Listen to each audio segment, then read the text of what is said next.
नमस्कार दोस्तों, मैं संजय आपका अपने इस चैनल पर स्वागत करता हूं। बांग्लादेश में क्राइसिस थमने का नाम ही नहीं ले रहा। आए दिन बांग्लादेश में कुछ ना कुछ कांड होते रहता है और मोहम्मद यूनिस की इंटरिम गवर्नमेंट अपनी रिस्पॉन्सिबिलिटी से पल्ला झाड़ते हुए हर प्रॉब्लम के लिए भारत पर ब्लेम डाल देती है। इस पूरे डेवलपमेंट में अब भारत के विदेश मंत्री एस जयशंकर की तरफ से एक सख्त बयान आया है। उनके बयान की डिटेल्स जानने से पहले बांग्लादेश की करंट सिचुएशन को समझ लेते हैं।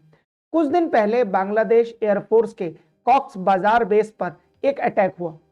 जी हाँ, बांग्लादेश की एयरफोर्स भी है, इनके भी 2-4 एयरबेस हैं। पहले कई लोगों को लगा कि शायद ये अटैक टेररिस्ट ग्रुप ने किया होगा। फिर सोशल मीडिया पर कई लोग अराकन आर्मी के इन्वॉल्व होने की बात करने लगे। पर जब क्लियर इंफॉर्मेशन आई तो पता चला इस अटैक के पीछे बांग्लादेशी रेजिडेंट्स का ही हाथ है। कॉक्स बाजार एरिया में 200 से 300 लोगों ने अपने ही देश की एयरफोर्स बेस पर अटैक कर दिया। इसकी वीडियो भी सोशल मीडिया पर वायरल हो गई। मैं यहाँ पर YouTube की गाइडलाइंस की वजह से वो वीडियो नहीं दिखा रहा हूँ। सबसे पहले कॉक्स बाजार की लोकेशन मैप में देख लेते हैं। देखिए, ये रहा कॉक्स बाजार का एरिया।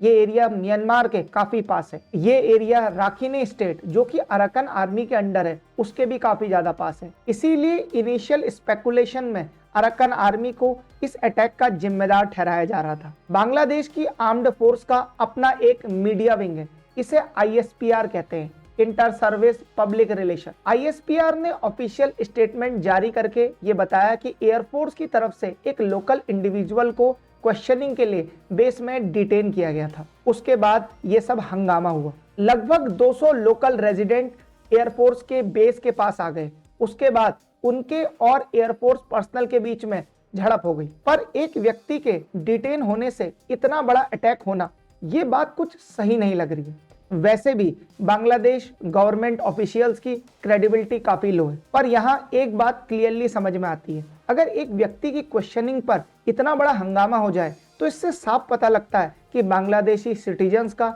अपनी आर्म्ड फोर्स और गवर्नमेंट पर कितना भरोसा है। इस पूरे इंसिडेंट में बांग्लादेश एयरफोर्स के 4 मेंबर घायल हो गए, जिसमें एक ऑफिसर और 3 एयरमैन थे, जबकि एक सिविलियन की मौत हो गई। बांग्लादेश में लॉ एंड ऑर्डर सिचुएशन का जो हाल हुआ है शेख हसीना के जाने के बाद, उससे अब बांग्लादेशी जनता भी परेशान हो चुकी है। आलम यह है कि वहां आए दिन अलग अलग ग्रुप्स के बीच में झड़पें होती रहती हैं। मोहम्मद यूनिस की इंटरिम गवर्नमेंट देश में लॉ एंड ऑर्डर की सिचुएशन को कंट्रोल करने के बजाय आए दिन बांग्लादेश में होने वाले इन सब इंसिडेंट के लिए भारत को जिम्मेदार बताकर अपना पल्ला झाड़ लेती है। बांग्लादेश की आर्मी का भी पाकिस्तान की तरह हाल है। यहाँ भी जब आर्मी के मन में आता है वो सत्ता में आ जाते हैं। शेख हसीना को बांग्लादेश छोड़े हुए 6 महीने से भी ज्यादा हो चुका है, पर अभी तक चुनाव का कुछ अता पता नहीं है। किसी को बांग्लादेश में नहीं पता कि चुनाव कब होंगे। मोहम्मद यूनुस आते हैं, एक डेट बताते हैं, कुछ दिन बाद उसी डेट को आगे बढ़ा देते हैं।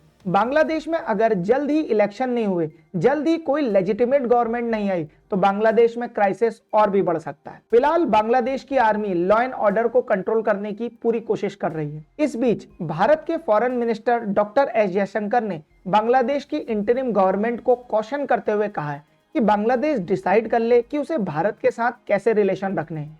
डॉक्टर एस जयशंकर ने क्लियरली बांग्लादेश को बोला कि तुम हर समय इंडिया को क्यों ब्लेम करते रहते हो। चलिए, for the sake of analysis हम थोड़ी देर के लिए मान भी लेते हैं कि भारत ने जियोपॉलिटिकली कुछ बांग्लादेश में करा भी होगा। हाइपोथेटिकल सिनारियो ले लेते हैं, यूएस एड के थ्रू यूएसए भी भारत के इलेक्शंस में इंटरफेयर कर ही रहा था, तो मान लेते हैं कि 1-2 बार इंडिया ने भी कुछ बांग्लादेश में कर दिया होगा। लेकिन अब बांग्लादेश की इंटरिम गवर्नमेंट के मिनिस्टर रोज कुछ ना कुछ भारत के बारे में कहते ही रहते हैं। बांग्लादेश में हाई इन्फ्लेशन है तो इसके पीछे इंडिया है, बांग्लादेश में बिजली नहीं आ रही तो इसके पीछे इंडिया है।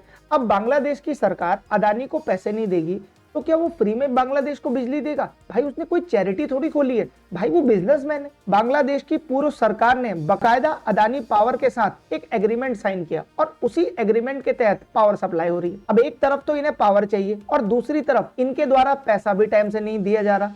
अब इसके लिए भी ये भारत को जिम्मेदार ठहराएंगे। भाई तुम पैसा दो और पावर लो, सिंपल अरेंजमेंट है। अगर तुम अदानी पावर को पैसे नहीं दोगे तो वो भी तुमको कब तक बिजली प्रोवाइड कर पाएगा? उसे भी अपने शेयर होल्डर्स और क्रेडिटर्स को जवाब देना है।